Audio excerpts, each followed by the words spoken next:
আমরা আসলে বৈষম্যের শিকার হচ্ছে, যেই বৈষম্য দূর করার জন্য আমরা 24-এ ছাত্র জনতার অভ্যুত্থান ঘটালাম, সেই 25-এ এসে আবারও আমরা শিক্ষার্থীরা বৈষম্যের শিকার হতে হচ্ছে।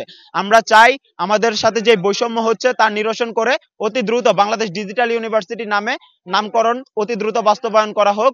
আমরা আসলে আজকে বাধ্য হয়ে এখানে এসেছি যাতে আমরা আসলে কি চাই, আমাদের বিশ্ববিদ্যালয়ের নামটা যেটা, এটা বিশেষায়িত বিশ্ববিদ্যালয়ের নাম কোনো জেলার নামে হতে পারে না। অলরেডি গাজীপুর জেলার নামে কিন্তু একটা বিশ্ববিদ্যালয়, কৃষি বিশ্ববিদ্যালয় আছে। অন্যান্য বিশেষায়িত বিশ্ববিদ্যালয়গুলোর নাম যেহেতু বাংলাদেশ হয়েছে, আমাদেরও একটা যৌক্তিক দাবি যে আমাদের বিশ্ববিদ্যালয়ের নামটা বাংলাদেশ হোক। এই কারণেই আসলে আমরা ইন্টারিম গভর্নমেন্টকে একটা কড়া মেসেজ দেওয়ার জন্য আজকে এখানে দাঁড়িয়েছি। বঙ্গবন্ধু শেখ মুজিবুর রহমান ডিজিটাল ইউনিভার্সিটি ছিল, যেটা পরিবর্তন করে আমরা যারা শিক্ষার্থীরা আছি তারা বাংলাদেশ ডিজিটাল ইউনিভার্সিটি চেয়েছিলাম। সেই নামটাও আমাদের প্রজ্ঞাপন হিসেবে জারি করা হয়েছিল, কিন্তু পরবর্তীতে যেটা আসছে আমাদের ভার্সিটির নাম গাজীপুর ডিজিটাল ইউনিভার্সিটি করা হয়েছে, যেটা টোটালি আমরা শিক্ষার্থী যারা আছি তারা কেউই চাই না।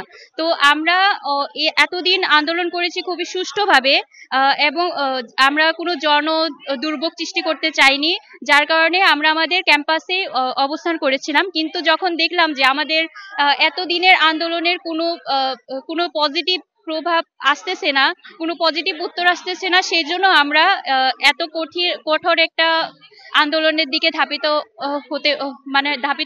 হতে চাইছি, যার কারণে আমরা এখানে সবাই সমবেত হয়েছি। আমাদের দাবি আমাদের ইউনিভার্সিটির নাম বাংলাদেশ ডিজিটাল ইউনিভার্সিটি দিতে হবে, এটাই আমাদের একমাত্র দাবি। এর জন্য আমরা এখানে আসছি।